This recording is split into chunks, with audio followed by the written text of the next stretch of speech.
Saliwat mayong adlaw sa mga kauturan kag sa mga followers sa aton nga Hope Channel Panay Gimaras sa sini nga programa sa aton nga Sabbath School lesson discussion. Kami gid kaupo ni Pastor Swalog, ang aton nga Health and Communication Director, nagapanamyaw sa inyo sa maayad nga adlaw kag subong man aton pagatun-an sa subong ang isa sa mga distinctive doctrines sang Seventh-day Adventist Church, the Covenant, nga sa din aton matalupangdan diri kung paano ang Ginoo nagpadayon sa pagpakiga testamento sa iyang makatawan halin pagani dito sa gisuguran sa Hardin sang Eden. Kami gid himo sang ini nga pagtuon para nga sa din mahantop kamo sa tagsa-tagsa ninyo ka mga simbahan, pulian kung kamo nagamonitor sini nga programa. Sa sini nga aga, kami gid palapit sa sining pagtuon kaupod sang nakapanamyaw na kita partner, no? Okay, magatuon na kita direkta sur sa atong leksyon sa sining aga. Ang atong title sa sining Sabado, Covenant Primer. Bosilingon, tungod kay do bird's eye view ini nga atong leksyon sa following Sabbaths, weeks nga aton pagatunan sa mga 5 weeks o 5 weeks. Gani aton nga ipag-discuss ang importansya sang covenant sa aton as katawan sang Ginoo. Ano bala ang kabilinggan sini sa aton as Christian? Kag bilang covenant, sino ang participant sini? Kag aton talupang don subong kung ano ang benepisyo nga maangkon naton nga makatawan as sinners sa pagtuon naton sa sini nga semana. Siling ko, the bird's eye view siya, Covenant Primer, panguna sa atong pagtuon sa Covenant. Ang atong teksto diri makita diri sa Exodus Kapitulo 19, versikulo 5. Kaya akong basahon sa English. Now therefore, if you will indeed obey my voice and keep my covenant, then ye shall be a special treasure to me above all people, for all the earth is mine. Katawom sang ginambal din mga utod nga kung kita kuno tipon sa Dios pinagi sining covenant kag mangin faithful kita sa iya, kita pagkatago niya special treasure, mangin pinasahi kita nga manggad ni Ginoong ni sang Dios sa samtang nga kita nag-aalagad sa iya tungod kay ginkaanggid abi ning aton nga leksyon ang pinakasimple nga analogy partner parti sa marriage. Ano bala kung ikaw ginkasal sa kaupo si mga spouse, ano ang mga covenant ninyo, anong inyong testamento nga dapat ninyo tindugan samtang buhi kamo, iba nagasling till death do us part. Kag ina nga covenant nga bilang kasugtanan ninyo as husband and wife, of course, duwa ka party, ikaw kag imong spouse. Ina may ara sa ginatawag nga legal implication nga kung hindi ka faithful sa imong spouse, may mo nga pailan ka sa legal nga aspect.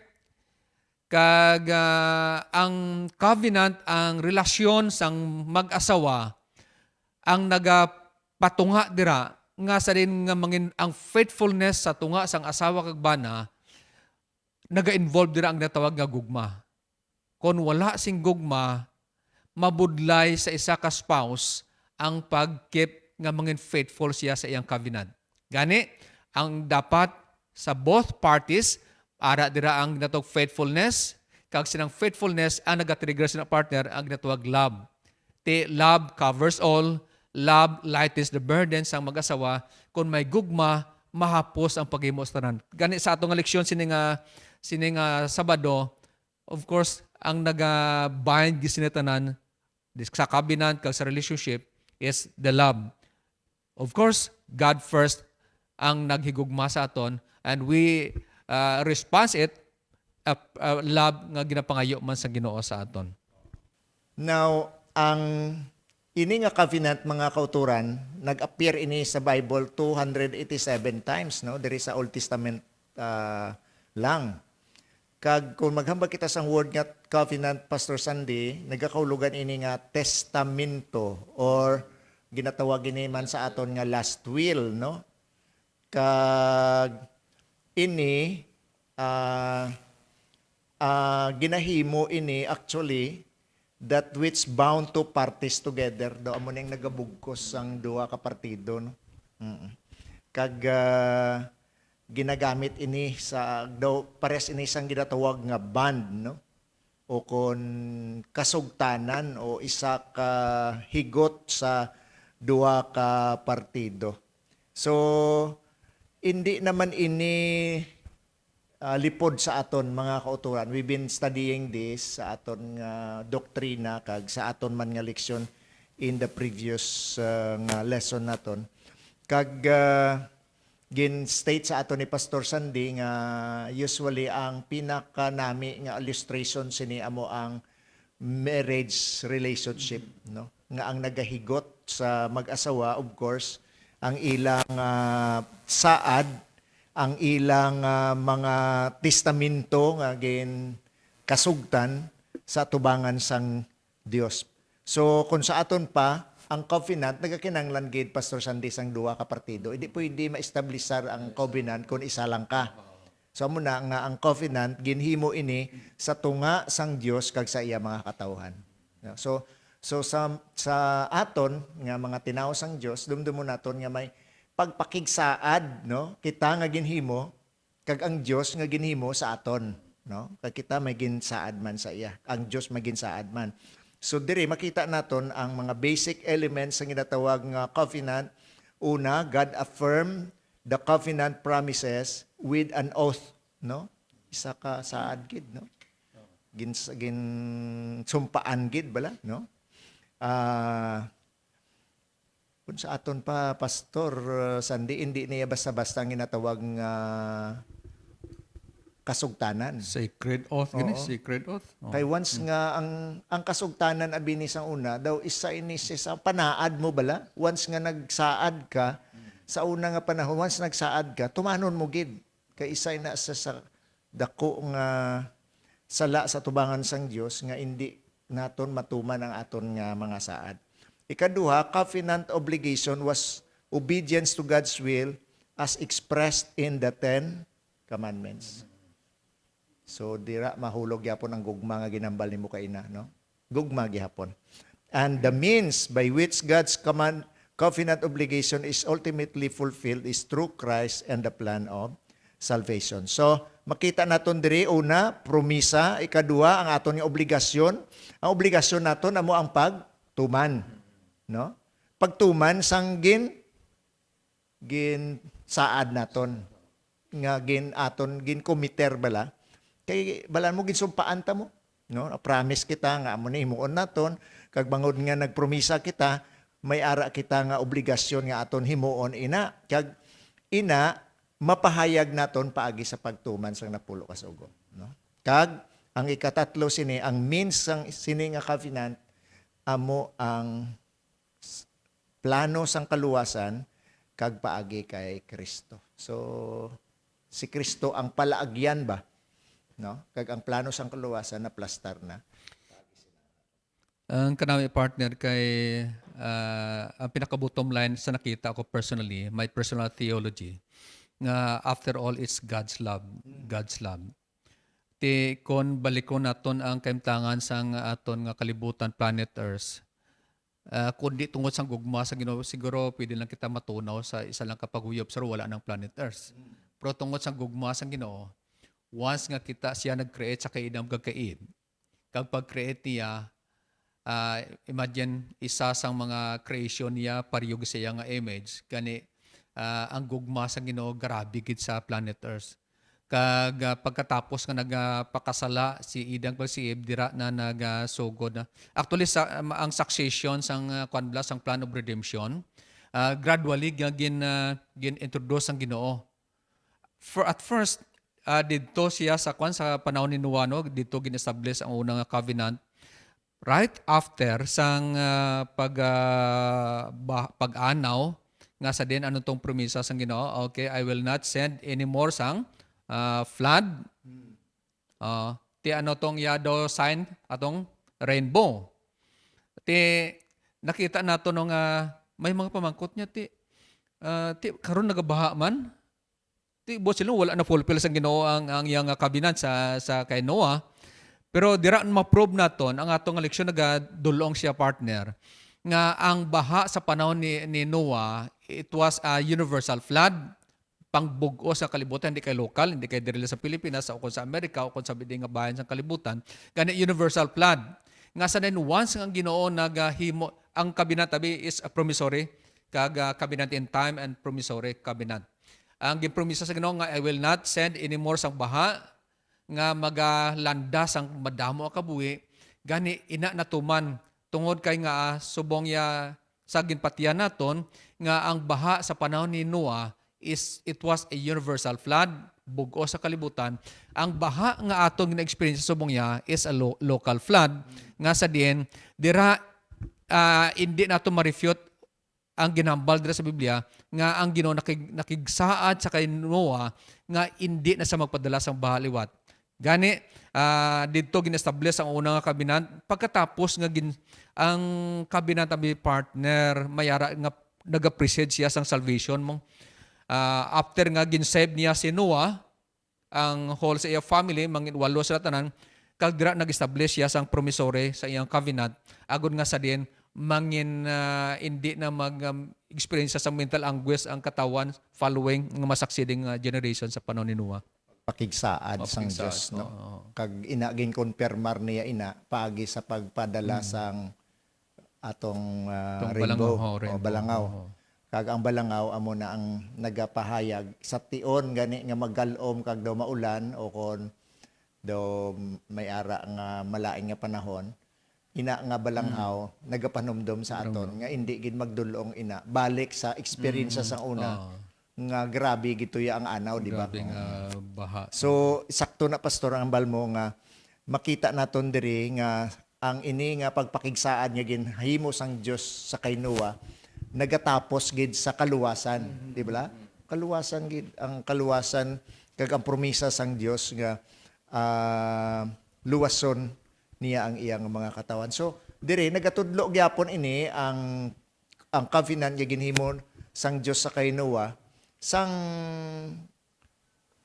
plano sang Dios sang pagluwas sa tao. So makita naton do prefigured ini pastor sang nahimo no sang sining kalibutan bala.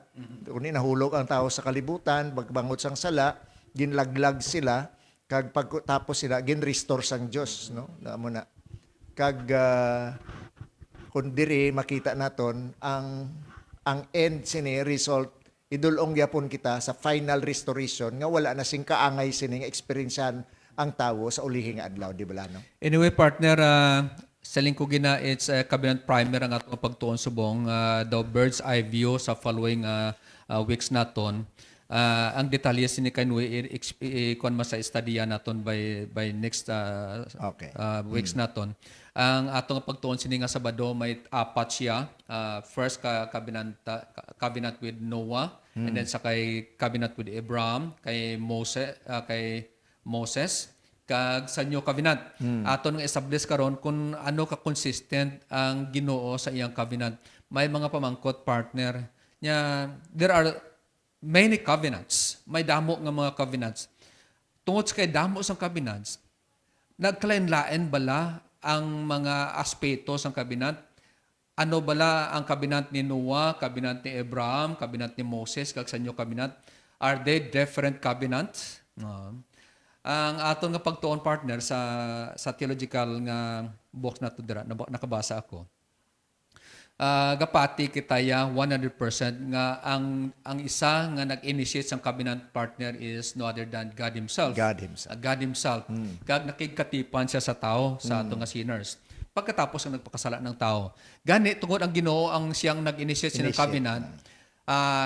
Siya ang author sa covenant sa kay Noah. Siya ang author sa covenant sa kay Abraham. Siya ang author sa covenant sa kay Moses. Kag siya man ang author sa covenant dira sa amo nang gitawag New Testament, New Covenant nga aton pag-experienceon. Okay. Tungod kay nagkalanain ini covenant, amo nang gitawag covenant in time. Sa panahon ni Noah, depende sa needs, depende sa sitwasyon, kung nga ano ang gin-establish nga covenant nga kasugtanan na Ginoo ng Hesus ani God the Father ni Yahweh sa kay Noah. Kag diri man sa kay Abraham ato nga pag-discuss di karon ano nga mga covenant, ano nga mga pamaagi nga gin-establish sang God the Father o ni Yahweh sa kay Abraham. Kita mo ano tong promesa niya? I will make you a great Nation. mangin dako ka nga nasyon kag ang imong family mangin pagpakamayo sa tanan nga mga families. Pungso. Kag ang siya nga naga-curse sa imo, pag-curse. Kag siya nga naga-bless imo, it will be blessed. Amo inang mga covenant nga ginhatag niya sa kay Abraham tungod kay nakita naton partner nga si Abraham no, nga before nga nag-establish niya sa Ginoo ang covenant, siya na niya nangin faithful na sa Ginoo paghalad niya sa kay kay Isaac. Grabe na ganda ng faithfulness ni Abraham sa kay Isaac. Amo isa to sa mga factors kung nga ang Ginoo na prove sa Ginoo nga si Abraham really the father of faith. Yes. No? The father of faith. Ang kanami sini kay ini actually katahuman nga promisa no sang Ginoo sa kay Abraham. Kita naton diri nga na-establishar gid iya ang covenant sang Dios sa kay Abraham bangod man sang pagtuo ni Abraham. No, nakita naton diri nga amo nang ga-confirm amo ni gani nga amo ni ang selyo bala pastor. No, ang selyo sang aton nga saad sa Dios o kung sining covenant naton sa Ginoo, testamento naton sa Ginoo, amo ang aton nga pagtuo. Kag gin-affirm pagit ini, gin-confirm ini paagi man sang buhat ni Abraham no, nakita naton na. So diri makita naton nga ang key relationship between faith and work bala, no, and works. We are saved by faith, no? And a faith that results in work of obedience. Amo ni mga kauturan nga the promise of salvation comes first, the work follow. Okay, proceed kita partner no. Sa kabinet naman with Moses, kaya siling ko do bird's eye view na sa aton sa following na nga mga Sabbats. Sa kay Moses, siling ko kay na maga-precede anay ang pagluwas ang Ginoo kag maga-establish siya sang covenant sa mga katawan. Okay. Sa panahon nga nag-Exodus sa pagpagwa sang Ginoo sa katawan sang Israel halin sa Egypt, pagpagwa di kita mo dito na siya ginpasaka si Moses sa sa may Mount Sinai. Kag dito na ginhatag sa iya ang duha ka tapi-tapi sang bato. Nga sa diin pagpanaog dito ginpa confirm gid okay. Willing bala kamo nga batunon ini ang palatukuran sa Ginoo, ang covenant sa Ginoo, ang kasuguan sa Ginoo. Anong siling sa mga katawan sa Israel sang nagligad nga tong Sabado? Siling dira kun iparaphrase ko partner nga ang tanan nga gusto sa Ginoo himuon ta, no? Tanan sa Ginoo gusto sa Ginoo himuon ta. All things nga gin-establish ang Ginoo himuon ta. Ti amo tong do nakikatipan sila sa Ginoo pinagi sa tong kay man atong Ten Commandments nga amo siyang manifestation sang love sang karakter sang Ginoo nga ina gin-establish dito sa Garden sang Eden, dito na sa na-manifest sa Mount Sinai sa panahon ni Moses. Ti ang una ginluwas anay si Moses iya makatawan sa katawan ni Pero sa mga katalagman sa latagon kag dito nag-establish naman siya sang covenant nga amo ini ang dapat nga himuon sang katawan sang Israel. Agud ma-maintain ang ginatawag saving relationship. Of course, gugma gyapon partner, gugma gyapon. Ti ang nagapadanlog sa iya ang nagapakhapos nga himuon nila ang covenant sa Ginoo, it's love sang tao. In response sa love sang Ginoo. So maintindihan naton, subong makita naton nga ang pinaka alibutod bala sang ginatawag nga pagpakigsaad sang Dios o kon sang iyang covenant sa tao is gugma gid ya pastor, di ba? Dira gid ang primer bala niya sang ginatawag nga covenant, no? Ang pinakahapin niya amo gid ya ang gugma, no? O kita maton diri naton mga utod makita nat ma-confirm tagid ba nga ang Dios once gani maghatag sang saad niya sa aton, sigurado gid ina naputos ina tanan bangod sang ginatawag nga gugma. No? Sila Ellen G. White, their partner, basahon ko sa Ellen G. White sa Our High Calling, January 18, sila niya. This pledge, Exodus 19:5, was given not only to Israel but to all who are obedient to God's word. Those who live amid the perils of the last days may realize that just as at the beginning of their experiences, the truth united them to the Savior. So, He who is the author and finisher of their faith will perfect the work He has begun for them. God is faithful, by whom we are called to fellowship with His Son. Katawam sang mensahe sang Ginoo no nga ang faithfulness sa Ginoo. Actually, we will be saved not because of our faithfulness but because of God's faithfulness to save us. Amo na gitawag grace, partner. May isa pagigli ka mga pamangkot ari na kita subong under sa covenant of grace.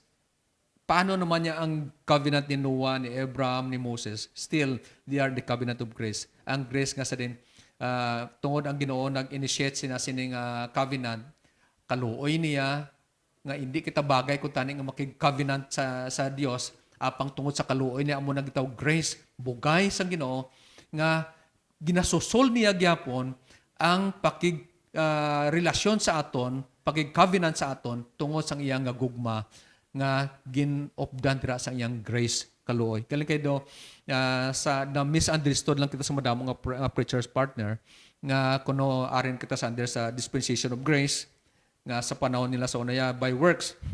Amo nang na-misunderstood nila nga we are blessed tungod meron kitang spirit of prophecy nga nagahatag sa ato nagabulig nga the same grace, the same covenant nga sa din gin-establish sa panahon ni Noah, ni Abraham, kag ni Moses, kag sining new covenant nga aton nga kita ang participants, partner.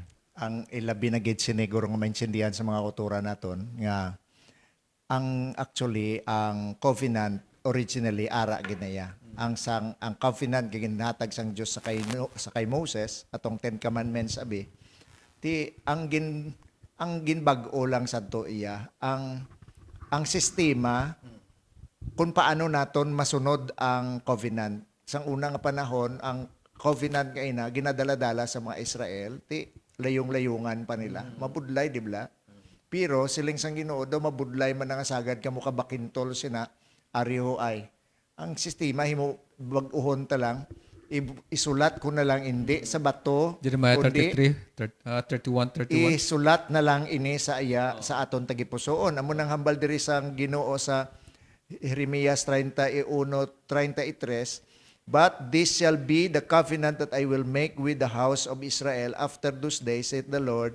I will put my law in their inward parts and write it in their hearts, and will be their God, and they shall be my people. So nakita naton diri mga utod nga ini ang kasugtanan nga ginhatag sang Dios sa iya mga katawhan sang una, sa aton panahon karon butang na sa aton tagipusoon agud nga bisan diin kita ano man atong ginaobra ang saad sang Dios mangin-ari sa aton. Hindi na kita magdaladala sina sang bato kag tanawon tanao. Madumduman ta dayon nga ang Dios gali nagsaad sa akon, makita na amo ni. Di ba? Amo tong memorial sa mga tao sang una nga ang Dios nagpakigsaad sa ila, no? Paagi sa tong tapi-tapi sang bato sa 10 commandments. Karon ari na ya sa aton nga inward parts, no? Sa aton tagipusoon. Sa aton na una. Practically, partner, kung abi ang kung sa gyapon literally nga gina-practice naton kung anong gin-practice ang Israel ng sunod do kay budlay sa aton sa Pilipinas kay sa una dito lang sa Israel do ka budlay nga magbalin ara ang presensya sa Ginoo sa imo through this covenant balin-balin non to pagi sa tapi-tapi sang bato kag atong sa Ark of the Covenant do ka impractical practically ginatag sa Ginoo this new covenant para sa aton nga sa isulat sa aton at aton tagipusoon. Kung may duha ka implication abi partner. Masiling ka maka-encounter their hearts sa Old Testament. It's the mind. May duha ka implication. Sa first, kailangan we put it into sa atong thinking nga ang Ginoo gid dapat ara sa permi. Our relationship sa Ginoo dapat permi sa naka-attune sa mind naton. Busog na pinsar naton silang ganin ni David sa Psalms 40 verse 8. I delight to do thy will, O Lord, for thy law is within my, My heart. Practically, samahan niya na. Nga ang agbutang sa heart, it implies nga sa diin aton gibatyagon pinagi sa aton pagigugma. Paigugmaon naton, palanggaon naton ining covenant, ining kasugtanan naton sa Ginoo, kay hindi lamang ini sa ceremonial, but it's na-involved rin ang aton nga relationship sa aton nga emotional kag mental nga relationship sa Ginoo, spiritual, mental, and emotional, kag ginabatyag naton ang paano ang gugma sa Ginoo gini-extend sa aton despite sa aton pagkamakasala. So, ang bottom line gyapon pastor is gugma gyapon. Tamang No? gugma gyapon. Kay ginbutang sa aton tagipusoon. So, out of that, mabatyagan ta kag ang aton man is ang obedience, no? Amo na ang pag-affirm man naton sang sini nga saad, no? So, nakita naton mga utod ang eyes, ang bird's eye view, no, sang aton nga inang pagtuon karon kag naintindihan naton nga ang pinaka una gid nga hapin sang sini nga o ginaputos ini nga covenant sa ginatawag nga gugma, no. Bilang tagaan ko lang due justice ang akong ginambag ng partner sa mga pamangkot sa iban. Nasiling ko ang ining covenant naton, it was established right after nga sa din ang tao nagpakasala. Siling ko, initaran, the bottom line of all this is God's love. God's love. Pagka nakasala ang tao, ang Diyos naghanay sining plan of redemption para sa makasala. Halin pa sa panahon ni Adam and Eve, kag bisan pa sa katapusan nga istorya sang kalibutan. Ining covenant, pinagi sa kay Noah, pinagi sa kay Abraham, kay Moses, bisan pa sa kay David, kag sa aton subong, ina tanan establish, may duwa ka parties, sinners and God, nga sa din, ang Ginoo nagkinahanglan sa ginatawag faithfulness sa covenant.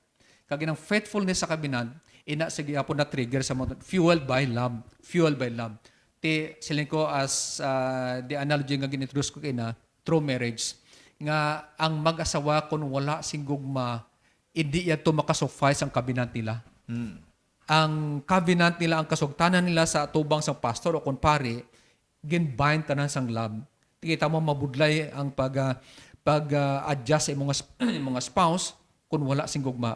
Love covers all, binds all sang relationship sang tao kag sa mag-asawa kag sa bumang kita nga tao sa Dios. Gani partner, ining relationship nga kita covenant kita sa God, kailangan updan naton sa pagtuo. Kaya ng pagtuo, silindra sa James 2:10, may buhat. Ang pagbuhat, amo ng paghimo, isa sa ginahimo naton, ang pagkeep sang commandments sang Ginoo, paghimo sang pag-follow sa iyang mga precepts, ang iyang kag iyang mga prinsipyo sa Biblia, kag ang pagpadayon mo nitawag gina-establish naton subong ginatawag nga saving relationship sa Ginoo, hindi kita naluwas sa pagkeep sang covenant o pagkeep sang kasuguan, tungod na luwas na kita. Ang atong ginahimo subong, gina-maintain nato nagtawag na saving relationship. Tob-tob sa pagbalik sa Ginoo sa kalibutan, masapuan kita nga sa diin nagahimo, hindi man kita perfect, hindi man kita makita natong 100% faithfulness sa aton nga kabuhi. Ang bugay sang Ginoo, ang kaluoy sang Ginoo, naghanay sa aton nga sa diin makaangkon kita sang kaluwasan. Amo na sila ko gani masamig na gamit ko. We will be saved through the courtesy of the blood stain of Jesus Christ. Pinagi sa iyang dugo. Nag-aaba kita sa iyang likod. Nag-aaba kita sa iyang dugoon nga likod. Tungod kay wala kita sa mahimo sa atong kaluwasan. It was the grace of God nga gi-extend sa aton, agod nga sa din, maangkon naton pribilehyo, kabuhing walay katapusan, pinagi sa pagig-covenant sa Ginoo, sining new covenant, new nga, bago nga pagisaad para sa aton kag sa Dios. Okay. So mga kauturan, kanami sang aton nga leksyon sa subong nga semana, kag I hope nga aton ma-refresh liwat, no, ang saad sang Dios kag ang aton man nga pagpakigsaad niya ginhimo sa iya. Daw mahambal naton ini pastor nga renewal ini sang aton nga covenant sa Ginoo, kay pahanumdum liwat ini sa aton. Kag dumdumon naton ina mga kauturan nga ang promisa sang Dios iya gid tumanon ina, kag ang aton nga katungdanan bilang nagsulod kita sa sini nga covenant sa aton nga Dios, amo ang pagsunod sang aton man nga ginpromisa sa iya, no? Kung ano atong ginsaad sa iya. Di ba lang ginsaad sang mag-asawa, till death do us part, oo. Oo. Kag bisan sa balati anon kag sa maanami ang lawas, sa kapobrihon kag sa kinawad-on magaupod, no, ang mag-asawa. So amo na ang aton man nga pagpakigsaad sa Ginoo, dapat nga till death do us part man mga kauturan, nga magpadayon gi kita tubtob sa katapusan, kay sa Mateo 24:13 naghambal nga ang nagapadayon tubtob sa katapusan maluwas. So To close siguro, partner, gusto ko lang basahon ang ginambal ni Ellen G. White sa Great Controversy, page 21. In the Bible, the sacred and enduring character of the relation that exists between Christ and His church is represented by the union of marriage. Amo siling ko kainan. The Lord has joined His people to Himself by a solemn covenant. He promising to be their God, and they pledging themselves to be His and His alone. Amo na gani kilanan wala sang natuag third person matabo sa the partner between us and God. Kay doa mo na siyang upang na sa aton nga pagig-covenant sa Ginoo. Kilanan as husband and wife, we must remain faithful to our spouse, Jesus Christ, as the one who gave the covenant. okay. So tapuson naton nga pagtuon subong nga aga mga utod paagi sa pagpangamuyo. Ang Dios magpakamayo sa aton samtang kita simba sa iya sa sini nga adlaw nga inog pahuway akton na pagatakpan ini pagi sa isa ka pangamuyo. Ginong Dios karon nga tion nagapasalamat kami sa imo nga giya nga amo na eksperyensyahan. Salamat sang mga leksyon nga amo nakuha paagi sa sining at amon nga gintun-an karon kagabay pa nga mapreparar ini sa amon mga kauturan sa ilang Sabbath school discussion. They have something to share sa ilang Sabbath school review kag sa ilang Sabbath school class. Kapay pa nga pakamayuhon ang tanan ng mga kauturan nga amon permi madumduman ang imo saad, ang imong mga testamento nga ginhimo kag ginkonfirmar nimo ini Ginoo paagi sa pagpadala sa imo bugtong anak nga si Gunisos nga paagi sa dugo nga ginula niya sa cross sa Kalbaryo, ang ini nga saad natuman kag sa amon nga imo mga katawhan, ang amon katungdanan amo ang pagbaton sini kag pagtuman sang amon nga mga ginsaad gikan sa imo. Kabay pa nga ang katutom sang tanan nimo mga katawhan mangin prioridad namon ini sa amon kabuhi samtang kami Ginoo nagakabuhi sa sining kahingapsan nga mga adlaw kag nagapati kami nga si Gunisos lapit na magkari sa sining aduna. Salamat gid nga ikaw nagapamati sa amon pangabay sa ngalan ni Ginoong Hesus. Amen.